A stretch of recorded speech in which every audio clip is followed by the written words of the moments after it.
E aí, meus queridos, tudo bem com vocês? Essa aqui é a Ana Akana. Ela é uma atriz americana tentando deslanchar em sua carreira. O maior filme em que ela apareceu foi O Primeiro Homem-Formiga, lá de 2015. E é realmente um grande filme, só que a Ana fez só uma pontinha. Ela é aquela garota que aparece em uma das histórias do Luiz. Provavelmente a parte mais relevante da sua participação foi ter recebido um elogio da lenda Stan Lee. Cara, ele é demais. No cinema, tudo que a Ana conseguiu até agora foram pontas como essa, mas nas séries de TV ela já teve um pouco mais de destaque. Provavelmente o seu trabalho mais relevante foi como Raikou em Legado de Júpiter, uma série da Netflix que infelizmente para nossa querida Ana acabou flopando, mas mesmo assim até teve um hypezinho. Porém a garota brilha mesmo é no YouTube. Lá ela já tem quase 3 milhões de inscritos e vários vídeos de sucesso. Além de atriz, a Ana também é cantora e diretora e ela aproveita muito bem todas as suas aptidões no seu canal, caprichando nas produções dos seus vídeos. Ah, e caso não tenha dado para reparar pelo nome exótico da menina e pelos seus traços marcantes, a Ana tem descendência asiática e aparentemente foi criada por pais japoneses e bem conservadores. Esse aqui é o pai dela. Ele foi fuzileiro naval por 23 anos e se aposentou como tenente-coronel.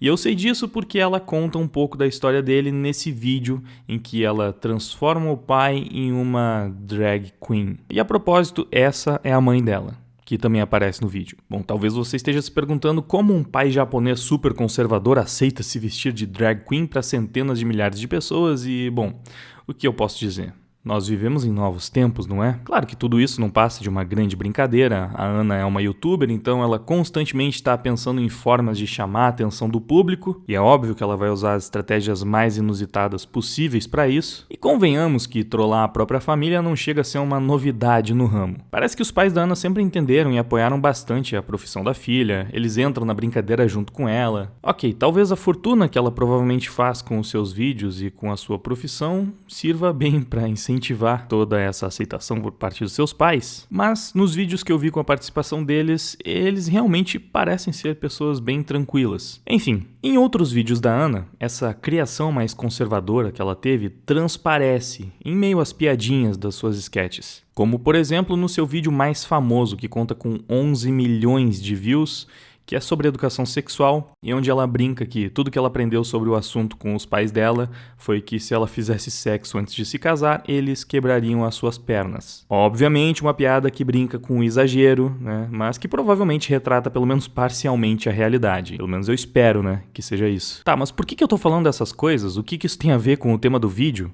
E afinal, ela é feminista ou conservadora? Calma, meu querido, pra que a pressa? Eu tô só dando um pouco mais de contexto pra vocês. Então, eu acho importante conhecer um pouco da criação da Ana para compreender melhor a abordagem dela nos seus vídeos. Sim, apesar da sua criação, a Ana é claramente progressista, o que não chega a ser uma surpresa para alguém que já trabalhou em Hollywood, ainda que fazendo pontas. Ela é do tipo que coloca o pronome na bio do Twitter, que faz publicações em apoio ao BLM e inclusive participa ativamente de campanhas contra o ódio aos asiáticos. E é claro, também não podem faltar as críticas ao Trump e aos republicanos nas suas redes sociais. Ela tinha até mesmo fotos em manifestações feministas no seu Instagram, mas acabou apagando as publicações depois de um tempo, o que faz sentido depois que a gente dá uma olhada nos comentários com maior engajamento em alguns dos seus vídeos mais populares. Nós temos coisas como: namorar para as garotas é como um passeio no shopping, já para os garotos é como uma entrevista de emprego. Esse comentário tem 14 mil likes. Ou então: eu adoro quando as garotas dizem que maquiagem e roupas caras são a sua contribuição para um encontro, como se apresentar-se em sua melhor versão quando você está em um encontro não fosse apenas o básico para os dois lados. E seguindo por uma linha parecida: olha, eu gastei muito dinheiro comigo mesma, então você deveria me pagar um jantar. Somando aí mais de 6 mil likes, né, nesses dois comentários. Pois é, esses são comentários do vídeo em que a Ana conta a história de quando começou a sair com garotas e com isso passou a entender melhor os homens. Exatamente o tema desse vídeo aqui. Mas esse vídeo, que a gente já vai analisar, não é uma exceção. Provavelmente por causa da sua criação conservadora, frequentemente a Ana produzia vídeos supostamente feministas, mas que agradavam mais aos antifeministas do que às próprias feministas em si. Como no vídeo em que ela idealiza um mundo onde homens e mulheres invertem de papéis após ter uma promoção negada em detrimento de um colega homem do escritório. No roteiro da Ana, ela achava que depois, que rolasse essa inversão, com as mulheres ocupando os espaços dos homens, ela naturalmente ganharia a sua promoção, porque agora ela vivia num mundo onde as mulheres eram o sexo dominante e privilegiado, e a sua chefe agora era uma mulher, só que ela continuou sem ser promovida. Porque na conclusão dela, não era só uma questão de sexismo, mas também de se empenhar no seu próprio trabalho. Claro, tem mais algumas nuances, tem mais umas feministadas ali no meio do roteiro, mas ainda assim é uma conclusão anticlimática para a feminista que só quer ver um vídeo sobre empoderamento. Nesse resumo que eu fiz, de repente até parece que na verdade se trata de uma sketch antifeminista, Só que a verdade é que a Ana costuma andar por uma linha tênue, que faz com que a sua ideologia não fique extremamente clara nos seus vídeos. Pelo menos não na maior parte deles. Alguns ela até se posiciona mais politicamente. Mas, num geral, ela não é caricata e previsível, principalmente nos vídeos dela que mais fizeram sucesso. Você precisa mergulhar um pouco mais fundo para conseguir entender de onde vieram as suas inspirações. Na maior parte dos seus vídeos, ela apenas relata as próprias experiências, e justamente essa mescla entre feministinha hollywoodiana, que foi criada por pais conservadores asiáticos, parece explicar por que a sua militância por vezes acaba agradando mais os antilacradores do que os lacradores em si. Esse vídeo, que eu acabei de citar, que se chama E se as mulheres governassem o mundo, é um dos mais populares, mas também um dos mais rejeitados vídeos da youtuber, pois claramente boa parte das feministas que acessaram o vídeo esperavam por uma conclusão completamente diferente, apesar de ser essa feministinha hollywoodiana, bissexual, que levanta bandeiras progressistas. Frequentemente a Ana é cancelada e precisa se justificar pelos seus vídeos com a própria militância, enquanto é abraçada justamente pelos machos tóxicos que concordam com o que ela está falando no vídeo. Só para dar um exemplo, por hora, eu vou adiantar que no vídeo que a gente vai analisar, ela precisou deixar um comentário fixado explicando que uma das piadas do vídeo era só uma piada e não um discurso de ódio, mas depois a gente se aprofunda mais nisso. Agora, vamos voltar para o vídeo da Ana com seu pai vestido de drag queen. Pois é, esse é um dos vídeos onde a garota mais deixa suas posições políticas claras. Para não dizer que eu fiz um juízo de valores só com base na bio dela no Twitter ou com meia dúzia de publicações nas suas redes sociais, ela se assume como uma democrata liberal. E antes que você imagine que isso significa que ela é de direita, porque aqui no Brasil tem muito liberal, que defende a democracia e que é classificado como direita, eu preciso te dar um pouco mais de contexto. Nos Estados Unidos, existem basicamente dois grandes partidos. A política lá se divide entre democratas e republicanos. Os democratas representam a esquerda, e eles próprios se denominaram liberais. Mas eles não seguem a linha do liberalismo clássico britânico, que é mais de direita. Na verdade, nos Estados Unidos, liberal é basicamente sinônimo de progressista. 99% dos discursos de militâncias políticas de esquerda que você conhece aqui no Brasil são criações diretas de democratas liberais que foram importados para cá. E adivinha só, a maior parte dos progressistas nem faz ideia disso. Aliás, muitos acreditam que nem existe esquerda americana. Muitos falam que não, os democratas não são de esquerda, sendo que eles literalmente defendem as mesmas coisas. Sabe, o papo de dívida histórica, mansplaining, interrupting, Black Lives Matter, racismo estrutural e mais um monte de jargões amplamente repetidos por páginas como Quebrando Tabu e Universa? Pois é, tudo coisa de democrata liberal. E já o pai da Ana é um conservador republicano, que é basicamente a antítese de tudo isso lá nos Estados Unidos. No vídeo, a Ana pergunta por que ele é republicano e aí ele explica, por que esse é o partido que melhor representa as suas ideias, e aí ele fala que ele é a favor do Estado mínimo, das liberdades individuais, ele acha que cada um deve decidir como viver a própria vida, ele acredita que as pessoas não devem depender do Estado para tudo, pois elas crescem e evoluem muito mais quando alcançam as coisas pelos próprios esforços. Fala pra mim, você tá surpreso por saber que um imigrante japonês pensa dessa forma? E ele continua, ele também fala que é um defensor do livre mercado, da liberdade de expressão, enfim, vários conceitos básicos da direita que dificilmente vão aparecer na definição de direita ou do que é ser um conservador de direita se você for ouvir, ou perguntar para um esquerdista, né, o que é ser conservador. Mas essa é a visão do pai da Ana. Ele se classifica como um conservador republicano e foi com base nesses princípios que aparentemente ele criou a sua filha. E aí nesse vídeo a Ana confronta o seu pai com uma série de questões políticas como armamento civil, direitos das mulheres e escândalos do Partido Republicano. E adivinha só qual o feedback geral dos comentários do vídeo? Você tem pessoas adorando o pai da menina, dando razão pra ele, falando sobre como é incrível o quão equilibrado e aberto ao diálogo ele é. E no meio desses comentários tem uma curiosidade não muito legal. O vídeo com os dois conversando numa boa é de 2018, mas há 7 meses ela e o pai dela discutiram feio e pararam de se falar por razões políticas. E aí você provavelmente esperaria que o público da Ana ficaria do lado dela e contra o pai dela, né? Mas, novamente, o que se vê nos comentários com mais engajamento são pessoas dizendo que por mais que ela tente pintar o pai como o vilão da história, tá muito claro que quem forçou a barra politicamente foi ela e não ele. Isso fica ainda mais triste quando a gente volta para 2013 e assiste um outro vídeo famoso dela que se chama Meu Pai Estava Certo, onde ela justamente fala sobre como era grata por toda a criação extremamente conservadora que o seu pai lhe deu e sobre como isso ajudou na sua vida adulta. Então, apesar da sua criação, tá muito claro que a Ana foi doutrinada pelo meio em que ela passou a frequentar, e ela só não se expõe ainda mais politicamente porque o seu público está cada vez mais dividido. Inclusive, desde que ela se assumiu como bi, essa divisão parece ter aumentado por conta do teor dos vídeos que ela gravou, e provavelmente foi por isso que ela tratou de apagar algumas publicações mais lacradoras. Então, vamos logo falar sobre isso, né? Como foi que a Ana se descobriu bissexual? Ela gravou um vídeo explicando que já havia sentido atração por garotas na adolescência, mas que foi ensinada a acreditar que ela estava apenas tentando parecer diferente e interessante com esse papo de se atrair por meninas. Então ela acabou reprimindo o sentimento. Tipo, ela contou para um amigo que estava achando fulana bonita, interessante, que ela estava se perguntando se ela estava realmente atraída por ela. E aí esse amigo só falou, você só tá tentando parecer legal com esse papo de que eu me atraio por mulheres e alguma coisa do gênero. E aí ela meio que acreditou nisso e internalizou esse sentimento. Ela também fala que não se sentia como bissexual de fato, porque era muito raro ela sentir essa atração por garotas, enquanto ela sentia muito mais atração por homens, né? Era muito mais frequente. Mas afinal, o que foi que mudou nesse agitado ano de 2018, então?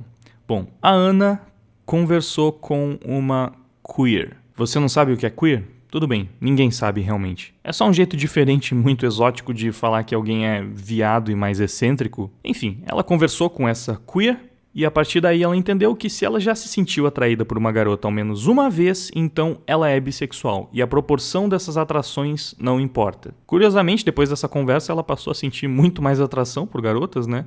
E aparentemente isso aflorou o seu lado bissexual e a partir daí ela começou a sair com garotas. Eu sei o que você tá pensando. Talvez. Provavelmente. Foi doutrinação isso? Ou foi natural? Ela era uma bissexual reprimida? Ou uma heterossexual tentando se encaixar em uma panelinha ideológica e de fato querendo apenas chamar a atenção, como seu amigo falou na adolescência, quando ela teve essas primeiras dúvidas? Bom, nunca saberemos com certeza, né? Eu não vou negar que é estranho como ela fez um lobby político absurdo em cima da própria sexualidade, com um monte de discurso sobre inclusão e representatividade no vídeo em que ela saiu do armário, e inclusive pedindo para que pessoas votassem em quem representasse essas pautas. Ela fez um discurso em uma premiação que ela estava ganhando lá, foi um negócio meio louco, mas não cabe a mim julgar, né? Por mais que pareça muito que ela é uma bissexual muito mais ideológica do que biológica, eu posso estar enganado e cometendo uma tremenda injustiça, então o ponto é que ela saiu do armário e começou a viver novas experiências. E antes que alguém pense que a briga dela com o pai tem alguma coisa a ver com isso, né? Já que é um pai extremamente conservador, então ele deve ser preconceituoso, não se esqueçam que a conversa de boas que eles tiveram foi nesse mesmo ano, de 2018, o ano em que ela assumiu a bissexualidade, e eles só vieram a brigar e ficar sem se falar 2 anos depois disso. Até porque ela mostrou a reação dos pais dela, né? O que eles pensaram, como é que eles lidaram com essa saída dela do armário. E aí no vídeo que ela gravou, o seu pai, fazendo jus ao que ele disse sobre cada um decidir o que é melhor para sua própria vida, não recriminou nem um pouco. Aparentemente ele levou numa boa, conseguiu lidar muito bem com tudo isso. Passou realmente uma ótima impressão, como nos outros vídeos em que ele aparece. Enfim, com isso, nós finalmente chegamos na famigerada experiência social involuntária de Ana Akana. O vídeo é esse aqui. Sair com mulheres me fez entender os homens. 5 milhões de views e uma aprovação imensa. Afinal de contas, quais foram as descobertas da Ana? Bom, ela nos traz 3 exemplos, 3 situações que ela viveu que fizeram ela entender um pouco mais o universo masculino. E no seu primeiro exemplo, a Ana conta a história de um encontro que ela teve com uma garota que a chamou pra sair. E esse é um ponto importante, tá? A garota chamou ela pra sair. As duas estavam lá jantando de boas, trocando uma ideia, mas a frustração começou quando a conta chegou e a moça não demonstrou a menor intenção de pagar, nem mesmo de dividir. Ela nem sequer fingiu que ia pegar a sua bolsa para se oferecer para pagar o jantar. E aí a Ana fala que ela não se importa em pagar a conta no encontro, mas que seria legal se a garota tivesse pelo menos se oferecido para ajudar. Se ela tivesse fingido que se importa, basicamente. Afinal de contas, como a gente viu antes, foi ela quem chamou a Ana para sair, né? Então aquela situação fez com que a youtuber sentisse que ela foi apenas usada para que a outra mulher ganhasse um jantar de graça. Mas a parte cômica mesmo é a justificativa da Ana para achar aquilo muito mais absurdo em um encontro homossexual. Porque até aquele dia ela era a garota que não pagava pelos seus encontros, né? E na cabeça dela tava tudo bem. E por quê?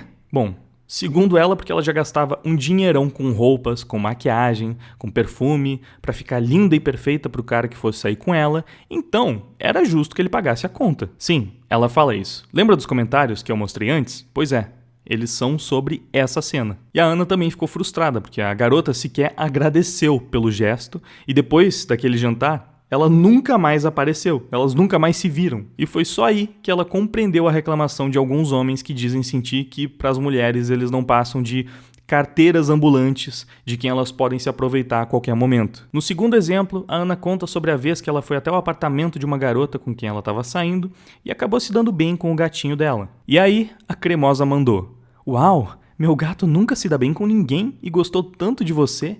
É melhor eu comprar logo meu vestido de noiva."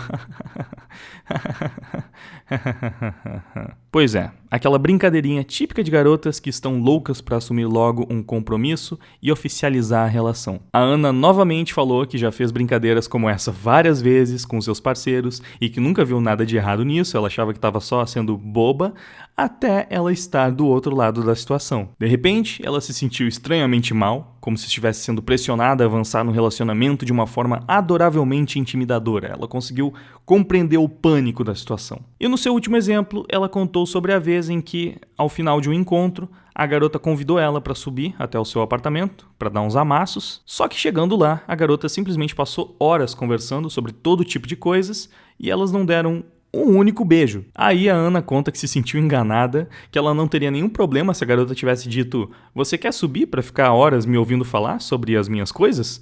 Mas a proposta não foi essa, então rolou uma quebra de expectativas. E novamente ela se sentiu mal por perceber que ela era um daqueles caras chateados porque embarcaram num encontro esperando contatos físicos e sem receber o que eles gostariam. E aí ela conclui o vídeo falando sobre como ela finalmente começou a compreender várias das reclamações dos seus amigos homens sobre os seus relacionamentos. E é interessante porque, inclusive, ela admite que antes dessas experiências, essas eram coisas que ela simplesmente ignorava. Ela não dava a menor importância, como se fossem frescura dos caras, sabe, que ficam reclamando disso. Então, novamente, nós temos aqui uma mulher que precisou viver a experiência para conseguir se colocar no lugar dos homens, porque elas são tão empáticas que elas não conseguem nem por um segundo fazer isso se não forem jogadas lá à força para viver uma experiência real no papel de um homem, por assim dizer. E afinal, qual foi a retratação que ela precisou fazer sobre esse vídeo? Bom, foi justamente a frustração dela por não ter recebido os beijos prometidos pela última garota. Ela precisou fazer aquela consideração de que qualquer um pode revogar o consentimento a qualquer hora e que nenhuma garota é obrigada a beijar um cara só porque ela disse que faria isso, mas ela achou que seria algo engraçado de colocar no roteiro, só isso. Então foi basicamente um meia-culpa para não ser taxada de estupradora, porque ela acha que a mulher que falou que ia dar uns beijos nela tem a obrigação de beijá-la, mesmo que depois ela mude de ideia.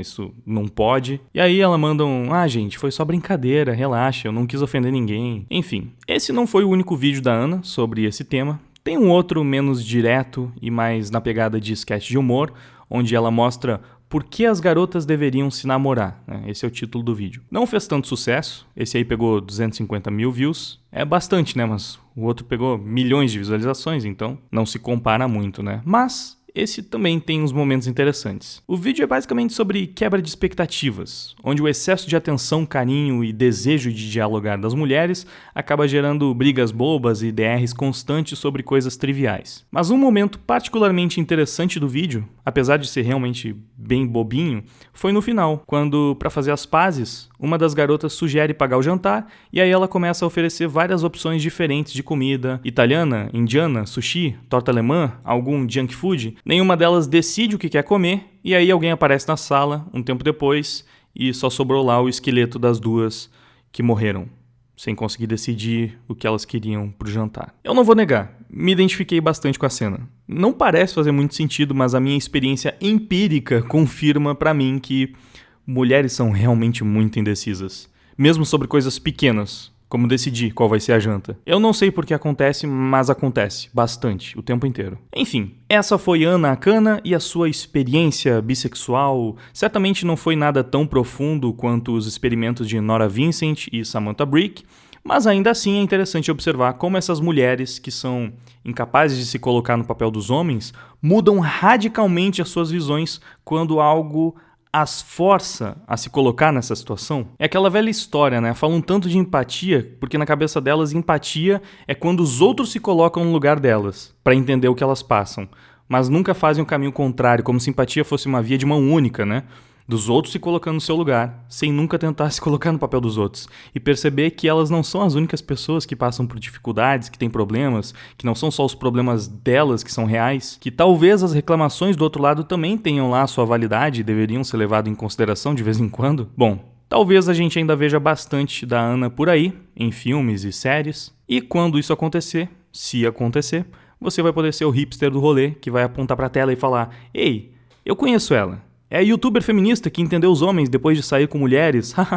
Eu conhecia ela muito antes de todos vocês." Pois é, de nada por isso. Agora, antes de ir embora, eu gostaria de pedir para você ajudar o canal, por favor, se você tiver como. Você viu o vídeo até o final, então você gosta do conteúdo. Se você puder ajudar através do Apoia-se, ou se tornando membro, ou doando qualquer quantia pro meu PicPay ou pro Pix, usando o QR Code que tá aparecendo aí na tela, eu vou agradecer demais. Isso é realmente importante para que eu possa continuar fazendo meu trabalho. Mas se você não tiver como ajudar dessa forma, ajuda passando o vídeo adiante. Dá um like, deixa um comentário, ajuda no engajamento, faz com que o YouTube envie mais esse vídeo para outras pessoas. E também pega o link, compartilha, manda no seu WhatsApp para qualquer um que você acha que possa achar essa história interessante. Por favor, conto muito com o seu apoio, isso é realmente muito importante. Se inscreve no canal para continuar acompanhando o conteúdo aqui do Traje Cômico, ativa o sininho para receber as notificações. Tudo aquilo que todo youtuber pede, que realmente ajuda muito no trabalho da gente aqui, beleza? Muito obrigado pela sua audiência, por ter assistido o vídeo até o final. Agora eu vou indo, valeu, até mais. Fui!